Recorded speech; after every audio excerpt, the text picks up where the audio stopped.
galera, tudo bem? Para quem não me conhece, meu nome é Jonatas, mas me chame de Joe, e eu sou professor de física aqui do cursinho popular Engenheiro Goulart. E é uma iniciativa muito interessante com várias pessoas envolvidas, e por conta dessa pandemia em que estamos vivendo, as nossas aulas acabaram sendo suspensas por um tempo indeterminado. Mas, ainda assim, nós queremos tentar ajudar você a conseguir essas tão sonhadas vagas numa universidade. E a forma em que eu quero oferecer para vocês essa ajuda é com essa videoaula e com as seguintes, na quais eu ainda vou produzir. E nessa primeira videoaula eu vou falar sobre fazer uma introdução à física, uma introdução ao estudo da física, o porquê estudar a física, e depois entrar no nosso primeiro tópico de fato, que é cinemática, certo? Então vamos começar. A primeira coisa que eu quero perguntar para vocês é: o que é física? E física, eu estou te perguntando o seguinte: o que te faz lembrar física? Seja uma força, velocidade, sei lá, eletromagnetismo, um estudo de elétrica, um estudo de energia, tudo isso te faz lembrar física, certo? Mas a discussão que eu quero levar aqui é a seguinte: o porquê a física é tão importante? O que faz a física ser importante? E a resposta está mais levada para um campo que nós vamos chamar de ciência. E o que é essa ciência? A ciência nada mais é do que um estudo aprofundado de vários fenômenos, sejam humanos ou naturais. Então existem as ciências humanas, as ciências naturais e as ciências exatas, por exemplo. A física ela se encontra entre as ciências naturais e as exatas. Porém, é importante a gente discutir a importância da ciência. O que faz a ciência ser tão importante, principalmente em tempos como este? E eu separei uma frase do Voltaire muito interessante, em que ele fala sobre a ciência e o quão ela é importante, mas também destacando um tópico no qual ela se destaca e faz ela ser diferencial, que é a dúvida. Então vamos lá. Ele diz: a ignorância afirma ou nega veementemente. A ciência duvida. Ou seja, a ciência ela procura caminhos para poder mostrar para você o que está certo ou não, ou que pode estar certo ou não. A dúvida é um princípio para poder ter uma investigação e, a partir disso, ter uma conclusão de fato. Então, não é errado ter dúvida, não é errado você sentir dúvida, entende? Não é errado. É super certo, aliás, é muito normal. E também é muito certo você duvidar de algumas coisas que eu falar aqui. Mas é sempre interessante você duvidar, ter a dúvida, fazer as perguntas e pesquisar a partir disso. E não tomar alguma, tipo, conclusão inesperada, certo?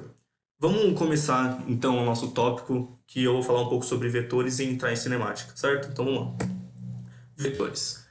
O que é um vetor? Vetor nada mais é que um segmento de reta que é orientado, ou seja, ele tem direção e sentido e tem uma intensidade que chamaremos de módulo, certo?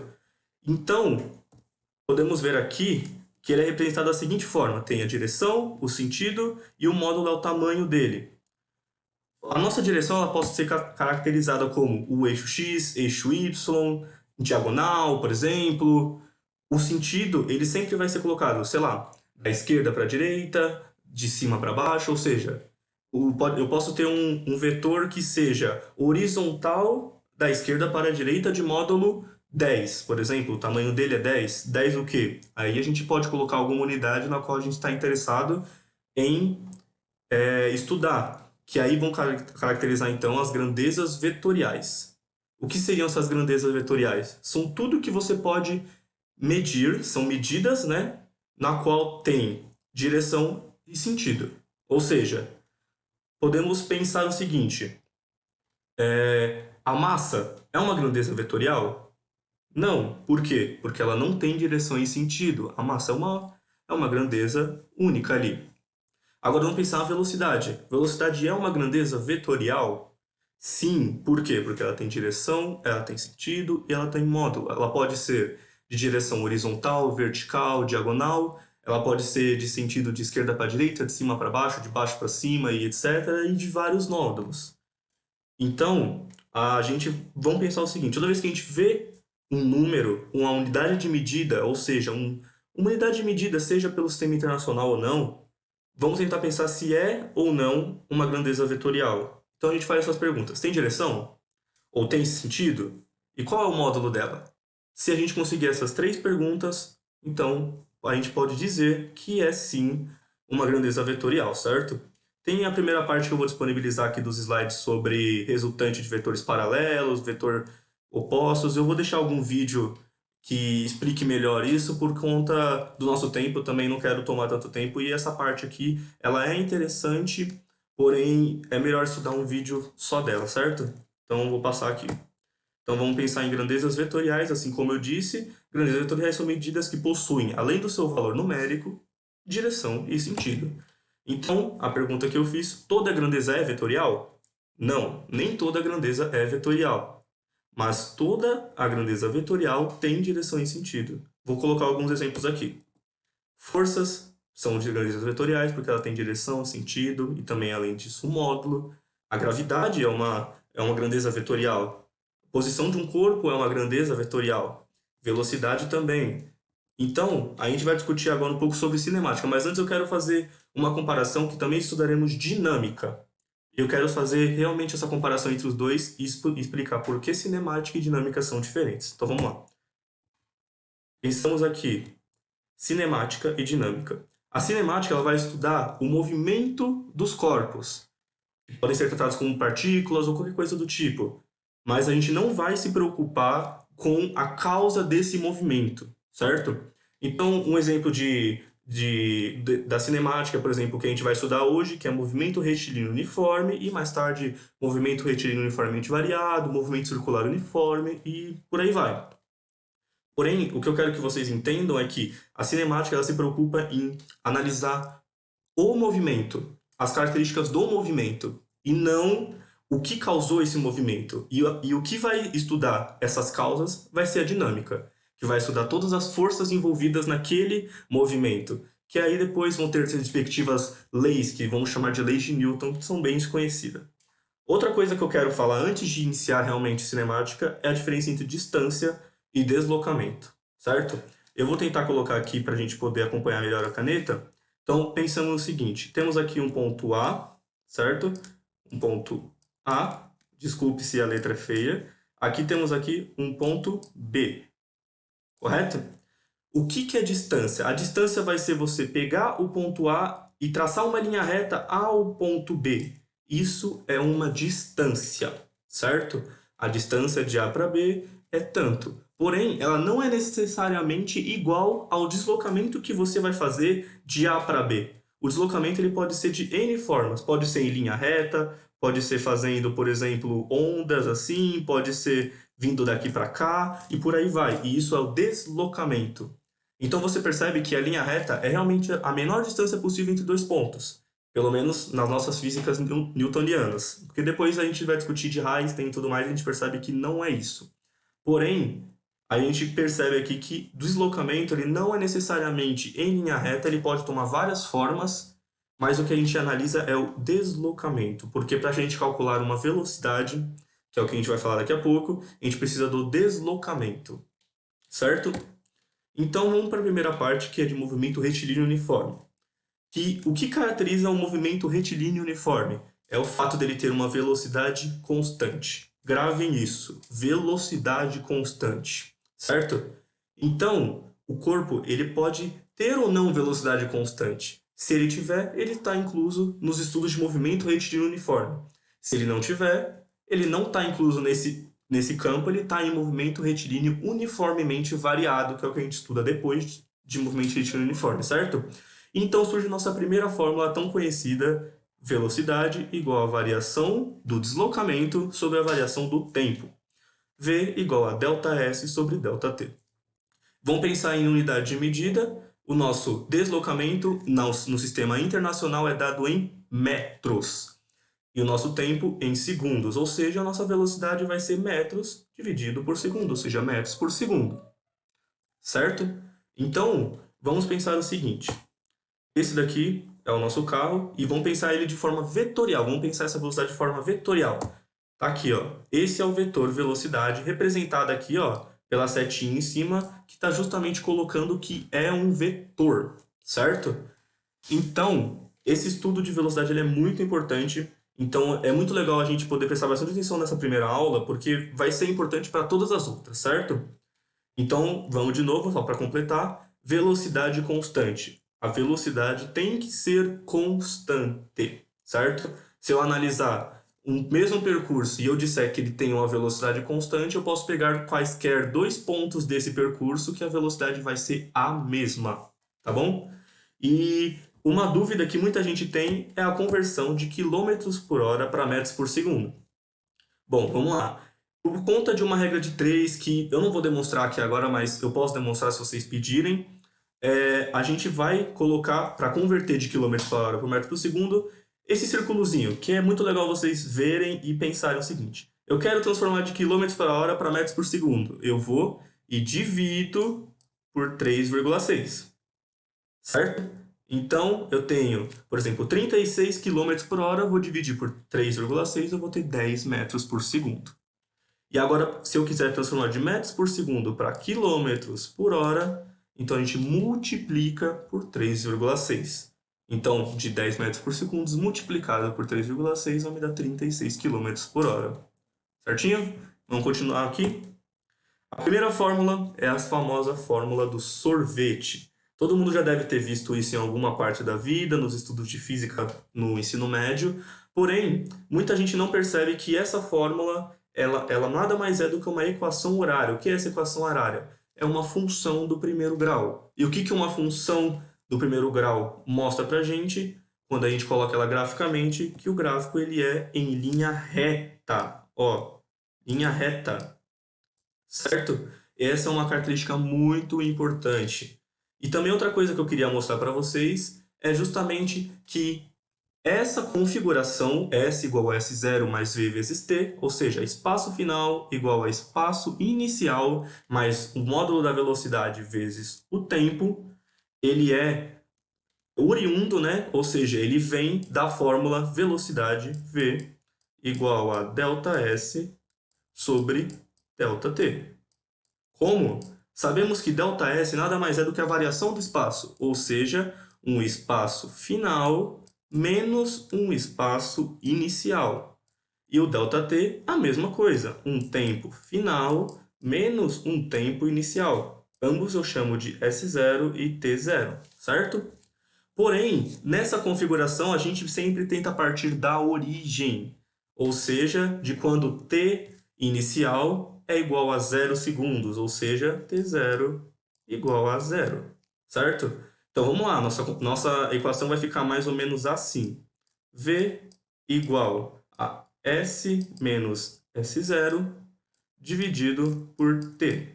Passamos para cá multiplicando, então vamos ter VT igual a S menos S0. E por fim, passando o menos S0 para lá, a gente vai chegar em S igual a S0 mais V vezes T, que é exatamente o que a gente tem aqui. Certo? Uma coisa que eu acho muito interessante a gente discutir é essa análise do gráfico. O que a gente pode concluir desse gráfico? A gente percebe que ele começa aqui, por exemplo, num ponto que a gente não sabe o valor, porém a gente sabe que ele não é o zero, e termina em outro que aqui nesse caso é maior, certo? Ele é maior do que esse, ou seja, o espaço final é maior do que o espaço inicial, ou seja, a gente tem um movimento progressivo.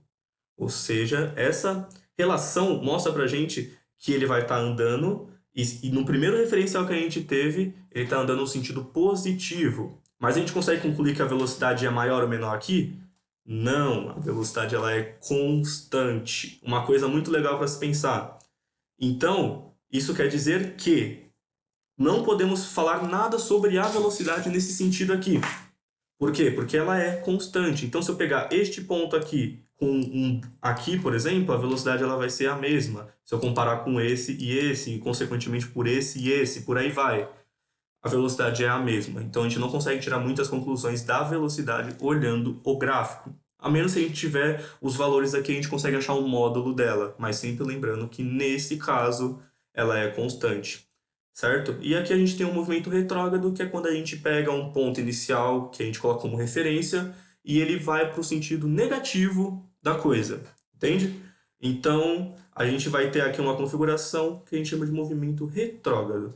E uma coisa a se pensar legal aqui é esse gráfico linear, ou seja, uma linha é sempre de espaço e tempo, certo? Então, a gente vai ver mais para frente que a configuração de espaço e tempo em um gráfico para o movimento retilíneo uniformemente variado não forma uma linha reta. Porém, aqui forma por conta de ser uma equação do primeiro grau. Tranquilo? Uma coisa que eu queria mostrar para vocês é essa observação aqui. Deixa eu apagar aqui para ficar mais fácil para vocês enxergarem. Então vamos lá. O gráfico, S por T, ou seja, espaço por tempo, além de nos dizer as características sobre o deslocamento do corpo, também diz algo sobre sua velocidade. O quê? A tangente do ângulo θ é numericamente igual à velocidade. Aí você me pensa, tá, mas que ângulo θ, que tangente, do que você está falando? A gente faz o seguinte, a gente traça aqui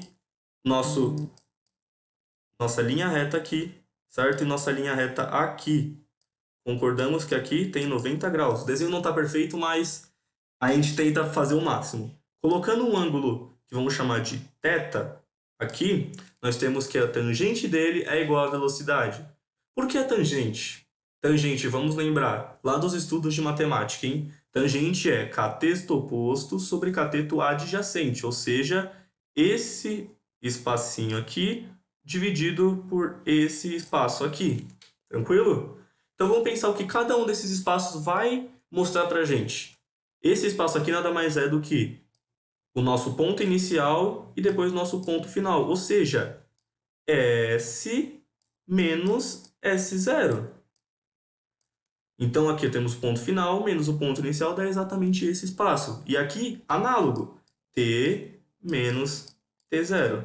Então, como a gente sabe que a velocidade é igual à variação do espaço sobre a variação do tempo, a gente pode dizer que velocidade é igual à variação do espaço, que é justamente o cateto oposto desse triângulo, ΔS, certo? Sobre ΔT, que também é igual à nossa tangente, tá bom? Então, se vocês tiverem condição de achar esse ângulo θ, o exercício der esse ângulo para vocês, vocês têm condição de achar a velocidade. Então, vamos passar um pouquinho mais aqui. Vamos fazer os nossos exercícios. Eu separei, se eu não me engano, 4 exercícios. Pelo menos 2 deles são de fixação e já tem exercício de vestibular aqui. Um deles até da Unicamp, que é muito interessante. Então, vamos lá. Exercício número 1. Um móvel com velocidade constante percorre uma trajetória retilínea a qual se fixou em eixo de coordenadas. Sabe-se que no instante t0 igual a zeros, a posição do móvel é x0 igual a 500 metros. E no instante t final, que igual a 20 segundos, certo? A posição é x igual a 20 metros. Aí ele pede para você determinar a velocidade do móvel, a função da posição, a posição nos instantes tais que ele vai dar para você ali que ele quer e o instante que ele passa pela origem. Vamos pensar. Vamos com calma então, vai. Resolução. Então vamos, velocidade do móvel. Sabemos, como eu já disse há pouco tempo atrás, que a velocidade ela pode ser dada por ΔS e por ΔT, porque a gente sabe que ela é constante. Então a gente sabe que se trata do nosso movimento retilíneo uniforme, tá bom? Então vamos lá. Velocidade igual a ΔS por ΔT. Isso vai implicar para a gente substituir os valores. Vamos colocar o seguinte. Sabemos que ΔS é o espaço final menos inicial. Só que aí que você percebe o seguinte. O nosso x0 é inicial. Vou colocar um izinho. E nosso x é final. Certo? Então, como é final menos inicial, teremos 200 menos 500. Certo? Então, já mostra para você que vai ter alguma coisa negativa aí. Beleza. Vamos para o tempo. No tempo inicial, nós temos t igual a 0. E no final, nós temos t igual a 20. Ou seja, vamos fazer final menos inicial, 20 menos 0, que dá 20. Então, vamos aqui montar a nossa equação e resolver. E achamos nossa velocidade, que vai ser de menos 15 metros por segundo. O que isso significa? Significa que no nosso referencial, vamos colocar, por exemplo, aqui o nosso referencial. Ele começa de 0 aqui. E aqui a gente sabe que ele é positivo e aqui a gente sabe que ele é negativo. O nosso móvel está se movendo para esse sentido. Por isso é negativo. Tranquilo? Vamos para o item B. A função posição. O que é a função posição? Nada mais é do que da função horária que eu já mostrei para vocês, que é aquela equaçãozinha do primeiro grau. Então, para montar ela, temos a famosa fórmula do sorvete. S igual a S0 mais V vezes T. Então, vamos substituir. Neste caso, ele quer a função. Como ele quer a função, ele quer em função de alguma coisa. E essa coisa que a gente vai deixar em função é o tempo, o nosso eixo x. Tá bom? Então, vamos lá. A gente tem o seguinte. Esse aqui é o nosso eixo x, certo? Então, esse aqui é o nosso eixo x. E esse aqui é o nosso eixo y, que é o nosso espaço. Tranquilo? Então, vamos substituir. Ele começa de que posição? Ele começa na posição x0 igual a 500. Então, o nosso S0 vale 500. Descobrimos a velocidade que vale menos 15 metros por segundo. Então, vamos substituir isso e vai ficar a seguinte configuração. S igual a 500 menos 15t. E acabou. E está feito o exercício. Certo? Essa é a nossa função posição, ou seja, a função horária do nosso espaço aqui, tá bom? Então, vamos continuar aqui. Item C, ele pede a posição nos instantes t igual a 1 segundo e t igual a 15 segundos. Para isso, a gente teria que achar, no caso, a nossa função horária, que a gente achou no item B, que foi o que a gente realmente colocou aqui. E o que a gente vai fazer? Ele está pedindo a posição que ele vai estar nos instantes 1 segundo e 15. A gente substitui primeiro por 1, o nosso tempo, e depois por 15. Então, aqui a gente tem t igual a 1, e aqui embaixo t igual a 15, a gente faz a nossa conta. Então, vai ser 500 menos 15 vezes 1, que é 15, dá 485 metros, sempre lembrando da unidade de medida, que é muito importante. E aqui, voltando na mesma equação, mas dessa vez substituindo t por 15, temos 500 menos, aí 15 menos 15, que é 15 ao quadrado, vai ficar 275, ou seja, 275 metros. Tranquilo? Então vamos para a nossa D para poder passar para o próximo exercício. O instante em que ele passa pela origem. O que ele quer dizer com isso? De novo, voltamos à nossa função que a gente já tinha achado, só que ele quer a origem. A origem é o nosso ponto zero, certo? Ou seja, o nosso espaço final, onde a gente quer chegar, é zero. Então, a gente substitui aqui por zero. Então, vai ficar zero igual a 500 menos 15t. E manipulando isso, vamos ter, passando o menos 15 para cá, vamos ter 15t igual a 500. E agora, isolando o t, né, dividindo por 15, a gente tem a seguinte configuração. T igual a 500 por 15, que é igual a aproximadamente, lembrando que esse sinal é de aproximação, 33,33 é uma dízima, certo? Isso aqui em segundos, porque ele pede o tempo. Tranquilo? Então, é isso. Vamos para o próximo exercício. Esse exercício é mais para fixação mesmo. Então, vamos passar para o exercício 2. No exercício 2, a gente tem a seguinte configuração. É da Universidade Federal do Pernambuco e ele fala um pouco sobre velocidade vetorial, que é o que a gente discutiu no começo da aula sobre os vetores e tudo mais. Então, vamos tentar fazer um exercíciozinho que ele é bem interessante, envolve bastante tópicos da física, mas também da matemática. Tá bom? Então, vamos lá. A escada rolante de uma galeria comercial liga os pontos A e B em pavimentos consecutivos a uma velocidade ascendente constante de 0,5 metros por segundo, conforme mostra a figura. Então a gente vê aqui uma escada rolante que está subindo aqui, certo? E a velocidade é um módulo de 0,5 metros por segundo. Aí ele coloca a situação para a gente. Se uma pessoa consegue descer a escada contra o sentido do movimento e leva 10 segundos para ir de B para A, pode-se afirmar que sua velocidade em relação à escada foi em...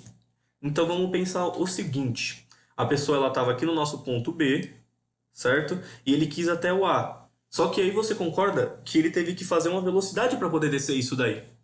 Mas a gente tem a velocidade de subida da escada, que é uma escada rolante, e a velocidade está subindo a 0,5. Então ele teve que fazer uma velocidadezinha a mais para conseguir superar esse 0,5 e conseguir descer. Isso aí já dá uma dica pra gente. E uma coisa que dá outra dica é, lendo o enunciado, você vem aqui, ó, a uma velocidade ascendente constante. ou seja, está incluído no nosso estudo de movimento retilíneo e uniforme. A primeira coisa que eu quero mostrar para vocês aqui é essa relação aqui. A gente quer saber a velocidade com que o cara desce da escada, porém a gente precisa do deslocamento dele, mas a gente não tem. Até que a gente percebe o seguinte, isso daqui nada mais é do que um triângulo retângulo. Cateto, cateto e aqui a hipotenusa. Então, vamos chamar aqui esse cateto de A, esse de B ou vice-versa, e vamos chamar nossa hipotenusa de X, que é todo esse espaço aqui que a gente quer descobrir. Então vamos lá. Por Pitágoras temos a seguinte configuração, a quadrado igual mais b quadrado igual a c quadrado, substituindo o que eu quero, 6 ao quadrado, certo? Que é este lado, mais 8 ao quadrado, que é este, igual a x ao quadrado, que é a hipotenusa do meu triângulo retângulo na qual eu quero saber. Resolvendo isso, eu tenho 6 ao quadrado, 36, 8 ao quadrado, 64, e x ao quadrado continua sendo x ao quadrado. Somando os dois, nós temos que x é igual a raiz de 100. Por quê? Para você tirar o quadrado daqui, você coloca a raiz, né, dos dois lados e bonitinho. É aí tranquilo. 36 mais 64 igual a 100. Raiz de 100 é igual a 10 metros. Analisamos o resultado positivo aqui porque se trata de uma medida. Medidas sempre são positivas, certo? Ela não é uma medida vetorial, esse espaço. Mas o deslocamento pode até ser, mas esse espaço não. Então a gente sabe que ele andou 10 metros em quanto tempo? 10 segundos.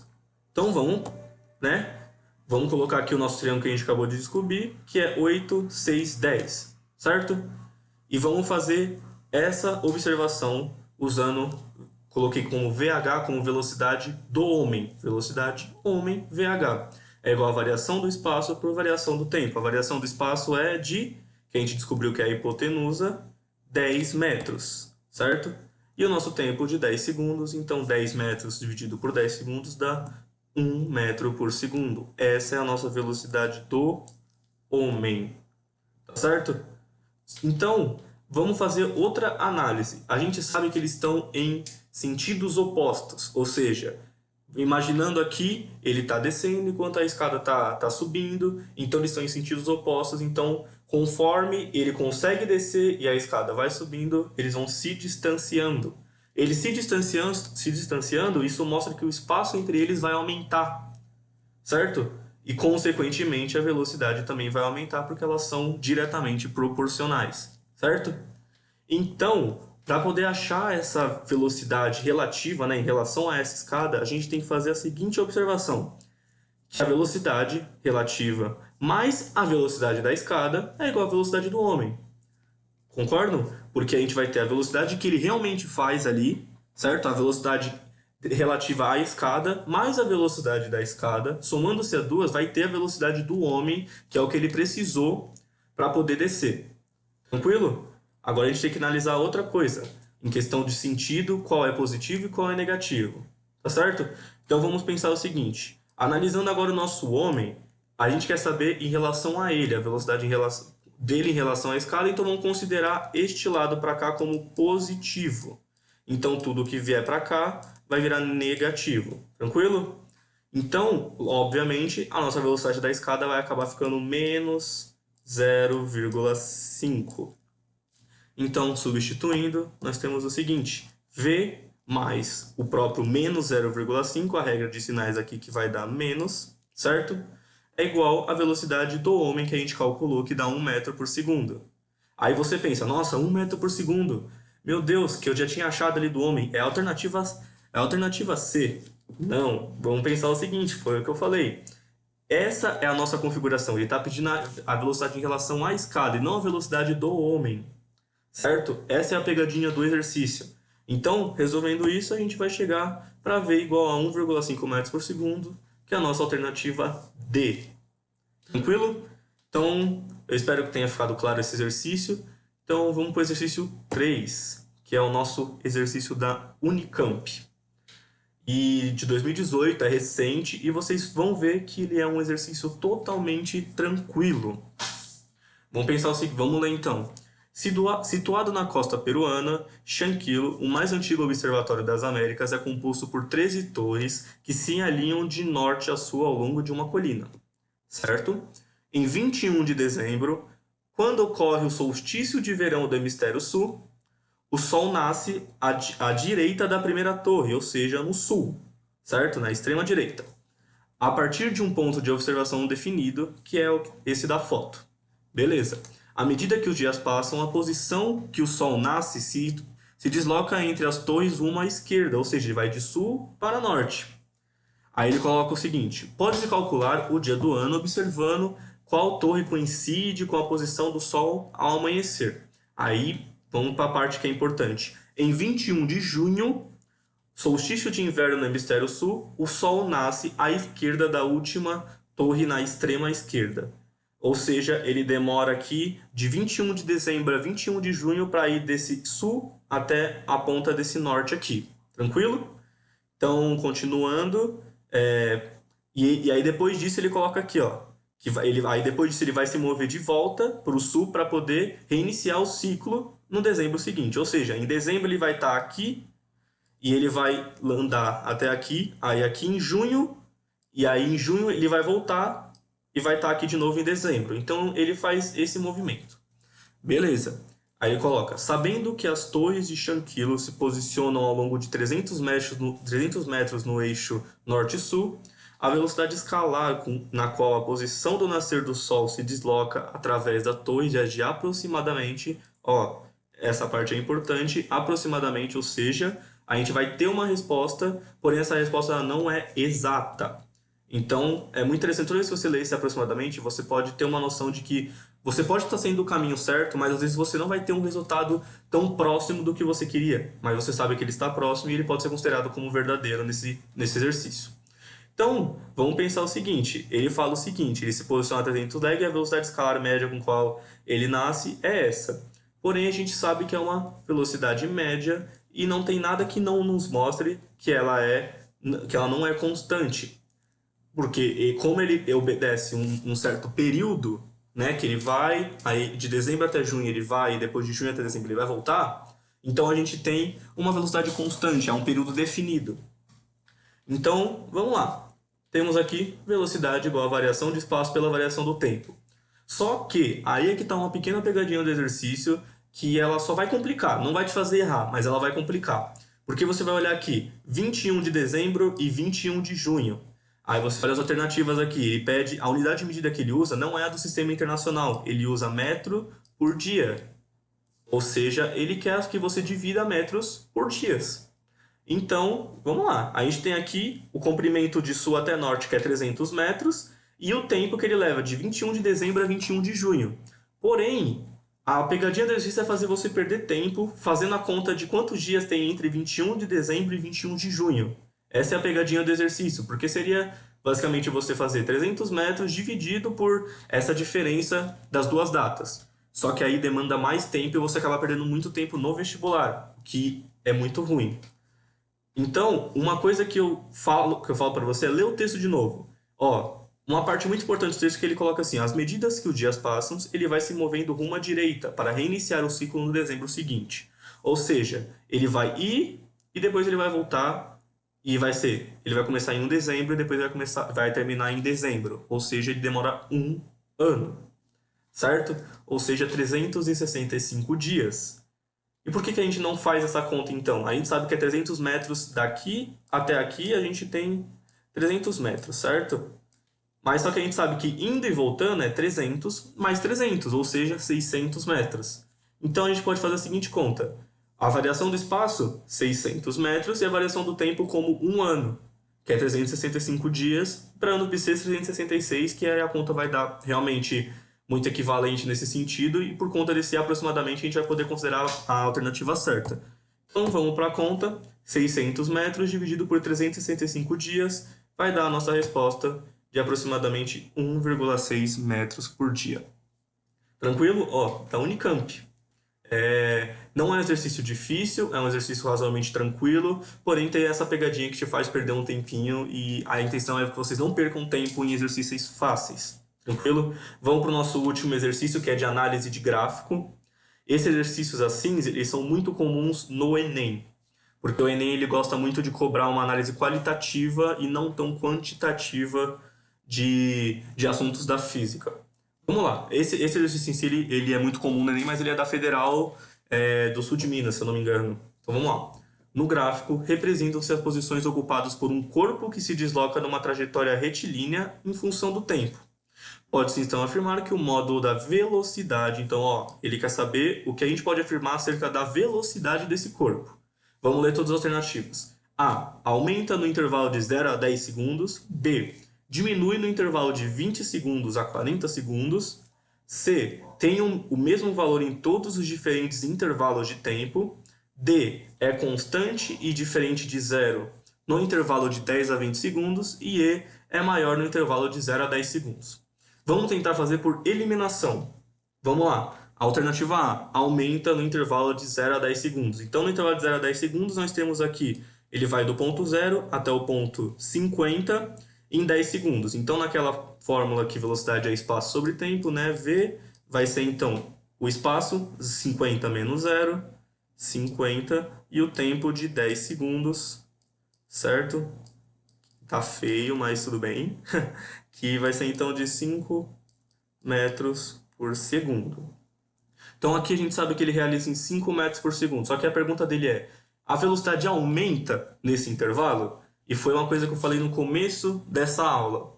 O que a gente pode saber sobre a velocidade quando a gente olha um gráfico de espaço por tempo? Apenas o módulo. A gente não consegue falar se a velocidade aumenta ou não, porque ela é constante. Então, a nossa alternativa A está errada, porque ela é constante.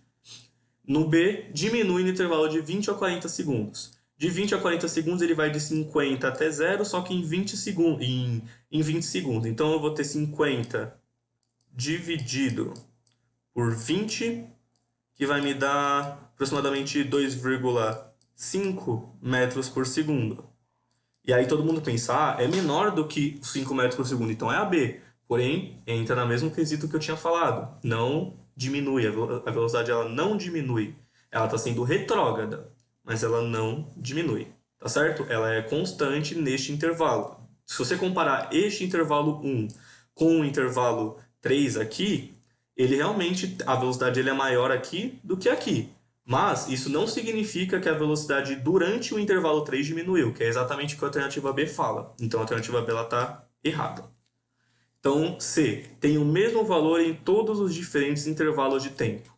Bom, a gente já calculou o intervalo 1 e 3 e a gente viu que são diferentes, então a gente pode dizer que não, que é mentira isso, porque a gente já fez esse cálculo e um dá 5 metros por segundo e o outro dá 2,5 metros por segundo. D, é constante e diferente de 0 no intervalo de 10 a 20 segundos. E aí que vamos nessa análise. Ela é diferente de 0. No intervalo de 10 a 20 segundos, a gente percebe que ele fica nessa posição de 50 metros por segundo. Certo? Só que aí, a primeira coisa que vocês pensam é colocar, não, vamos colocar 50 dividido por 20 menos 10. Só que aí é que está o erro. Ele começa o intervalo em 50 e termina o intervalo em 50. Então, a velocidade final é igual à velocidade inicial. Ou seja, a velocidade final 50 menos a velocidade inicial, o espaço, desculpe, final, que é 50 também, que vai me dar um espaço de 0. 0 dividido por qualquer coisa dá 0. Então, aqui ele está parado. Ele está com V igual a 0, certo? Então aqui ele está parado, nossa alternativa D está errada porque ele diz que é diferente de 0. E por último a nossa alternativa E, que a gente já sabe que ela é a correta, que ele diz o seguinte, é maior no intervalo de 0 a 10 segundos. E realmente foi o que a gente constatou aqui, que vale 5 metros por segundo nesse primeiro intervalo, 0 no segundo e 2,5 no último intervalo. Então a gente chegou na resposta que é a alternativa E. E é isso, galera.